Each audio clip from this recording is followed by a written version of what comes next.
Well, Evan, first of all, man, thank you for doing this. It's a weird time of year for baseball, obviously, with this lockout going on. And knowing we were going to have you on, I'm going to the Memphis Redbirds website to try to find some stats. And you basically can't for most of these guys because a lot of them are scrubbed from the website. But just wanted to talk to you about your first season broadcasting in Memphis. What was it like for you? Well, it was great. It was weird, right? We all knew coming into this minor league season off the backs of COVID, like it was going to be different. We weren't able to travel as much. We weren't able to be around the team as much, which, to be frank, to do your job effectively as a baseball broadcaster in the minor league level where you're doing 140 games a season, by the time I get to July, I need new things to talk about, right? So it was tough not being around the guys as much, not being able to just stand by the batting cage and hear what the heck they're talking about, right? But overall, it was great. As a guy who is from the Midwest, who comes back to the Midwest in the offseason, it was cool to see a new area of the country. They weren't lying to me about the barbecue in Memphis. It's outstanding. I'm shocked they didn't have to like roll me out of the booth at the end of the season because they ate way too much barbecue.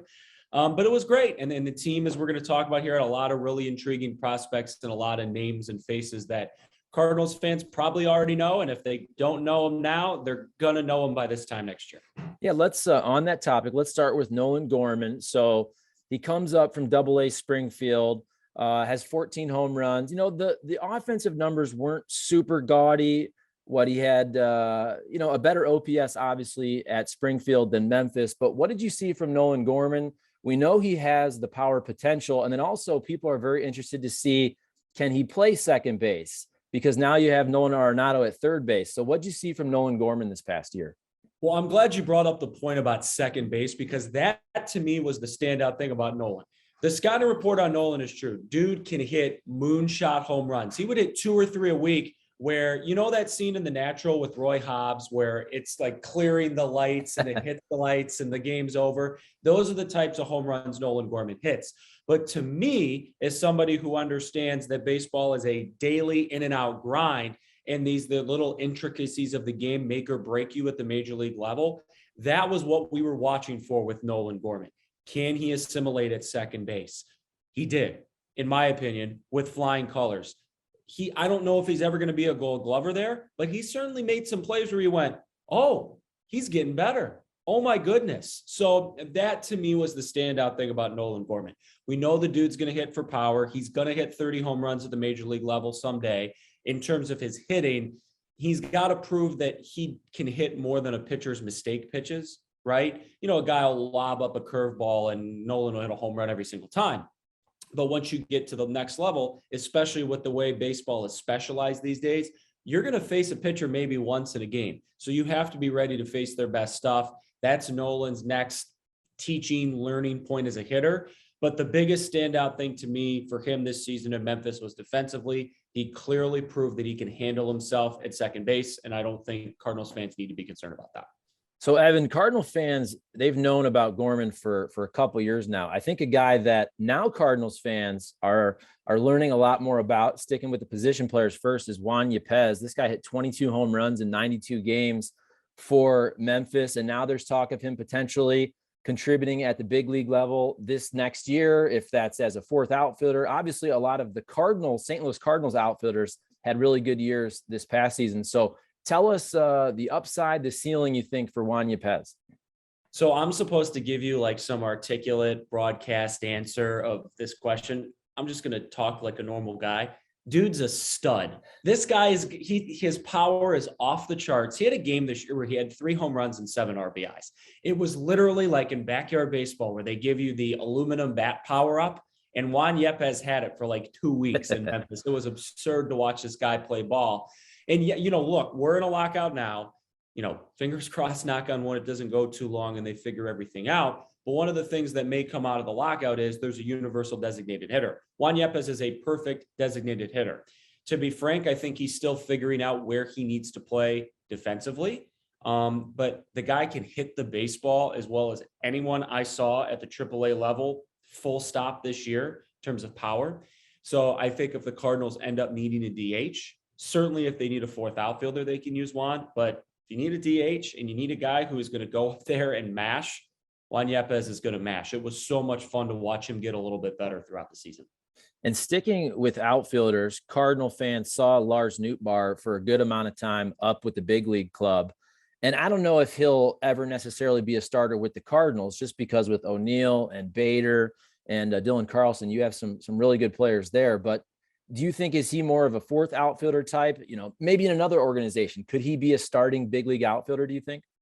I think he could, but I think on a contending team like the St. Louis Cardinals always are and probably always will be, he's probably the fourth outfielder. But Lars is one of those guys that a good baseball team at the major league level needs to win. He goes where you need him to be. He's consistent at the plate. Feels like we barely saw him in Memphis. He was there the first couple of weeks. He was killing it. We were all excited. Oh my God, he's got a funny last name. We're going to do all these promotional things. We were thinking about candy bars. We were thinking about bobbleheads. And then the guy gets called up to St. Louis and he basically never came back. So we were really happy for him, but also selfishly, we went, what the heck? Like, we would have liked to have you here, Lars. We had some plans. So I think he could be a starting outfielder on other teams, but I think his best role to contribute to a winning team is what you saw in St. Louis, fourth outfielder. And there were multiple times where the Cardinals won ball games because of Lars Nootbaar. And then switching to the pitching side, another top 100 or top 50 type prospect, depending on where you look, Matthew Liberatore, a guy that Cardinal fans know a lot about, left-handed pitcher, obviously in the big trade, where he has expectations there because, of course, you send now the rookie of the year, Randy Arozarena, and he looked like Babe Ruth a couple of postseasons ago for the Rays. But it seemed like, I didn't really get to see a lot of him, but statistically, I mean, an ERA of about 4, about a strikeout per inning pitched in AAA. What are you seeing from Matthew Liberatore, another guy that probably I would think is going to make his big league debut at some point in 2022? I don't know if that's as a starter in the bullpen. Maybe it's depending on an injury for the Cardinals. I thought Matthew Liberatore was just fine and darn good for 98% of the season, considering the circumstances. One of the blessings for me as I keep climbing up the minor league baseball ladder as a broadcaster is I've seen these guys at other levels. I was working for the Fort Wayne Tin Caps, which was the Midwest League low A affiliate of the San Diego Padres in 2019. I saw Matthew Liberatore pitch for the Tampa Bay Rays affiliate in that system that summer. COVID happens. There's no minor league season 2020. Now, all of a sudden, Matthew Liberatore, as a 21-year-old, is pitching to AAA batters in 2021. And for the most part, he was really good. A pitch he was working on in 2019, his slider, is now his best pitch. When he gets ahead on 2 strikes, batters know that pitch is coming. Doesn't matter. They're not hitting that thing. It is a weapon. His velocity was ticking up throughout the year. He was consistently hitting 96, 97 by the end of the year. Feels like everyone is hitting that these days, but as a starting pitcher, you kind of need to have that, and that's what Matthew was doing. We just kept coming back to throughout the year with Matthew. This dude is 21 years old, and he's pitching to guys, for the most part, as you know, at the AAA level. Feels like darn near half the league has some sort of major league experience. They're late 20s, early 30s, wives, kids. Matthew can barely legally drink a beer. So the fact that he was doing what he could do against these guys, I was impressed. The blessing and curse of Cardinals fans is they always want more. They want Matthew Liberatore to have a 2.72 ERA with, a gazillion strikeouts and 5 walks for the whole year. That's not realistic. The point of the minor league level is to figure yourself out. Player, broadcaster, doesn't matter. And that's what Matthew Liberatore did this year. I was impressed by Matthew, and I think Cardinals fans, everything is good. You should be happy with his development. And then another high upside left-hander, former first-round pick, Zack Thompson out of Kentucky. Not so much, at least statistically. Liberatore was fine, as you said, but Thompson, an ERA above 7. We know this guy has a lot of potential, a lot of talent. What do you think happened this past year with Zack Thompson? I think he got off to a slow start and he just never bounced back from it. And that happens. And the thing for Zack, the reason I say got off to a slow start, never recovered, is Zack is a bulldog. Zack has that mentality on the mound of, I'm just going to will myself to victory today. I'm going to will myself to 7 innings with 8 strikeouts and a walk.